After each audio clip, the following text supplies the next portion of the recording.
Assalamualaikum warahmatullahi wabarakatuh. Perkenalkan, saya Nia Aftika dengan NIM C1B024098, kelas R005, Program Studi Manajemen, Universitas Jambi. Untuk memenuhi tugas ujian tengah semester, mata kuliah Statistik Ekonomi 2, dengan dosen pengampu Bapak Muhammad Haris Saputra, SE MBA. Saya akan mengoperasikan SPSS secara langsung dalam bentuk video, dan saya akan menjelaskan bagaimana langkah atau step by step dari uji validitas, reliabilitas, uji asumsi klasik, dan fungsi dari uji tersebut. Saya juga akan melakukan uji hipotesis, uji parsial, dan juga simultan, serta melihat seberapa besar pengaruh variabel independen terhadap variabel dependen. Berikut langkah dan tahapan yang akan saya lakukan. Mulai dari copy total dari X1, dan kita simpan ke set lembar atau lembar baru, lalu copy juga total dari X2, dan setelah itu copy juga total dari Y, variabel Y. Nah, akan nampak seperti ini. Lalu kita copy semua total variabel X1, X2, dan total variabel Y sampai bawah. Kita copy lalu paste ke SPSS. Nah, kita buka SPSS-nya. Kita buka data view dulu ya. Klik data view kiri, lalu paste di sini seperti ini. Nah, nanti akan terinput semua data total kita tadi. Oke, seperti ini. Setelah itu, kita klik variabel view. Kolom name kita ubah pada nomor 1 ubah menjadi X1. Nah, lalu nomor 2 kita ubah menjadi X2. Nomor 3 kita ubah menjadi Y. Nah, desimal kita ubah menjadi 0 semua. Oke, label pada nomor 1, X1, kita sesuaikan dengan nama variabel X1 kita. Nah, X1 saya yaitu motivasi kerja. Saya ganti motivasi kerja. Nomor 2 atau X2 ganti dengan gaya kepemimpinan. Di nomor 3 sesuaikan dengan nama variabel Y, kinerja karyawan. Variabel Y-nya. Oke, setelah itu kita klik analyze regression dan linear. Nah, linearnya akan muncul box dialog seperti ini. Nah, kita lagi ingin mencari uji parsial atau uji TX1 ya teman-teman. Kita klik motivasi kerja atau X1, lalu masukkan ke kotak independen. Lalu klik kinerja karyawan, lalu masukkan ke kotak dependen. Oke, setelah itu klik OK. Nah, ini output dari uji hipotesis secara parsial X1 atau uji T pada X1 variabel. X1 kita lihat outputnya itu pada output koefisien. Nah, untuk uji T kita lihat pada output koefisien seperti ini. Nah, hasil uji T ini adalah seperti yang kita lihat saat ini di tulisan T kecil ini. Oke, kita copy hasil output ini ke bab 4 untuk kita interpretasikan pada hasil uji hipotesis secara parsial. Nah, sekarang kita ingin tahu uji T kita tadi pada X1 apakah berpengaruh atau tidak. Dasar keputusannya dikatakan terdapat pengaruh. Kita memakai dua kriteria, satu membandingkan nilai probabilitas signifikan dengan signifikansi 0,05 ya. Karena tingkat signifikansi 0,05. Nah, jika nilai signifikansi kurang dari 0,05, artinya variabel X1 berpengaruh terhadap variabel Y. Kriteria kedua adalah dengan membandingkan nilai T hitung dengan T tabel. Kita lihat di sini signifikansi X1 0,00. Berarti signifikansi kita kurang dari 0,05, bukan? Nah, berarti untuk dasar keputusan yang pertama disimpulkan X1 mempunyai pengaruh terhadap Y dikarenakan signifikansinya kurang dari 0,05. Lalu pada dasar keputusan yang kedua dikatakan tadi T hitung harus lebih besar dari T tabel. Nah, di sini T hitung kita itu hasil dari output. T hitung kita adalah 4,617 ya.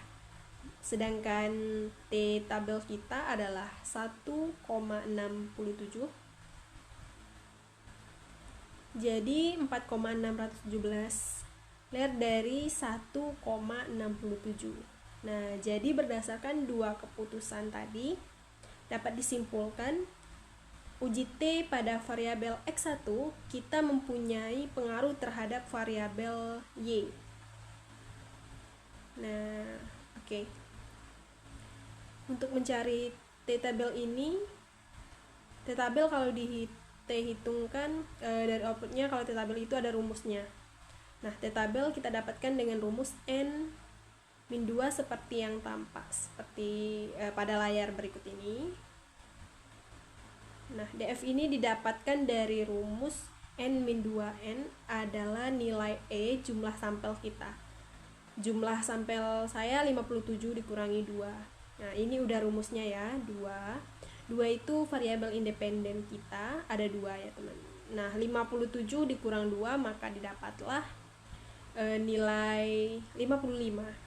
Nilai 55 dan taraf signifikansi yang kita pakai adalah 0,5. Maka dari 0,05 ini dia berada di kolom ketiga ya. Kita tarik ke bawah sampai kita mendapatkan angka 55 tadi. 55 didapatkan dari sampel dikurangi 2 jumlah sampel dikurangi 2. Oke, maka kita tarik garis akan dapat nilai 167,3. 167,63 ini adalah nilai T tabel kita. Nah, oke. Untuk uji T X1 sudah selesai. Kita masuk ke uji hipotesis secara parsial untuk X2 atau uji T pada variabel X2. Caranya seperti tadi ya.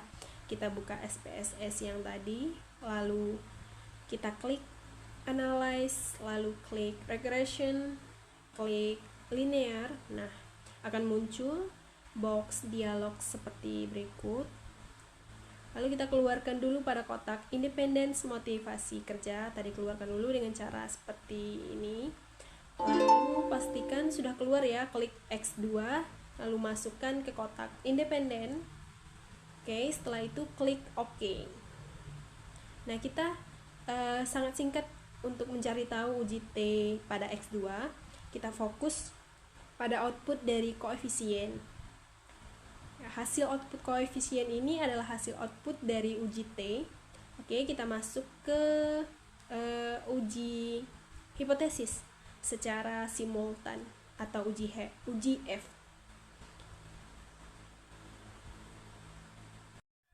Oke, seperti tadi buka SPSS teman-teman, klik analyze, klik regression, klik linear.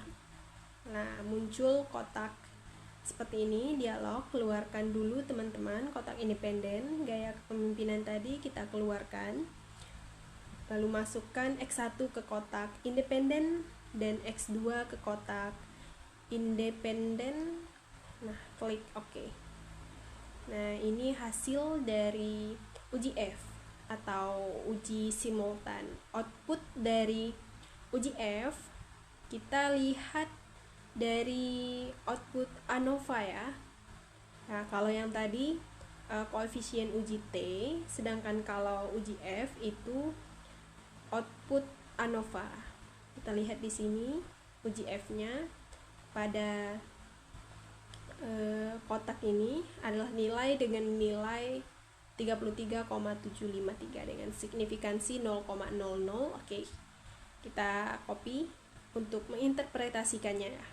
Kita copy ke bab 4 pada hasil uji simultan atau uji F. Hasil uji F ya seperti ini. Kalau kita sudah copy, kita pasangkan di sini. Ini dasar keputusannya. Sudah saya sampaikan di uji T tadi. Cara membacanya ini atau cara menginterpretasikannya berdasarkan tabel tersebut diperoleh F hitung 33,753 lebih besar dari 3,17 atau F hitung lebih dari F tabel, sehingga artinya terdapat pengaruh positif dari simultan antara X1 terhadap variabel Y, seperti itu. Oke, di sini saya mau menjelaskan, mungkin ada yang belum tahu cara mencari F tabel. F tabel kalau F hitung output dari uji F tadi ya. Nah, kalau F tabel itu rumusnya adalah kita cari dahulu DF-nya. DF 57 dikurangi dengan 2. Ini rumusnya teman-teman. 57 itu dapat dari mana? Jumlah sampel kita 57 dikurangi 2 itu jumlah variabel independen kita ya. 2 kan lalu dikurangi 1 sama dengan didapat hasil 54. Oke, kita simpan 54. Lalu pada bagian horizontal ini kita pilih di kolom nomor 2 ya. Kolom nomor 2 dikarenakan tadi jumlah variabel independen kita kan ada 2. Nah, oke, dari kolom nomor 2 ini kita tarik sampai kita menemukan angka 54 dikarenakan DF-nya tadi degree of freedom-nya 54 ya. Seperti ini. Pada angka 54, nomor 54 dan kolom 2 tadi didapatkan nilai 3,17. Inilah cara mencari FT. Seperti itu. Oke. Demikianlah video praktik analisis data menggunakan SPSS yang telah saya buat, mulai dari uji validitas, uji reliabilitas, uji asumsi klasik, hingga uji hipotesis baik secara parsial maupun simultan. Semoga penjelasan ini dapat memberikan gambaran yang jelas mengenai tahapan-tahapan analisis regresi dalam statistika ekonomi, statistika bisnis 2. Terima kasih kepada Bapak Muhammad Haris Saputra, SE MBA, selaku dosen pengampu mata kuliah ini. Dan jangan lupa untuk like, comment, and share video ini. Wassalamualaikum warahmatullahi wabarakatuh.